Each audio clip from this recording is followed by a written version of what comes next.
Welcome to the assembly video for the Decorum Co. Seren Two-Tone Dining Table. Please ensure you have received all the necessary panels, hardware, and an instruction manual. If you have not received all these components or require further assistance, feel free to reach out to us through WhatsApp or email. A Phillips screwdriver will be required to complete assembly of this unit. This assembly video follows the steps in the instruction manual and serves as a visual guide to complete the unit. This video is a sped-up tutorial of the assembly process. Before beginning the video, a brief demonstration of how the cam system works will be shown. A Phillips screwdriver is required. The hardware components used are a cam pin and a wooden dowel. The installation of the cam is shown.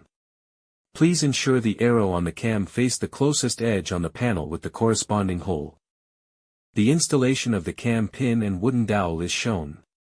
Insert the cam pin in the smaller hole using the screwdriver and the dowel in the medium-sized hole. To secure panels together, place the cam pins over the holes with the corresponding cam and use the screwdriver to rotate the cam in the clockwise direction.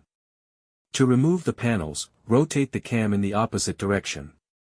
Please follow this visual demonstration of the assembly process for the Seren Two-Tone Dining Table. You may reduce the playback speed or pause the video as needed. Follow along with your assembly manual for a better understanding of the panels and hardware being used, or to clarify any confusion. For any queries, feel free to reach out to us directly on WhatsApp or email. Feel free to reduce the playback speed or pause the video at any time.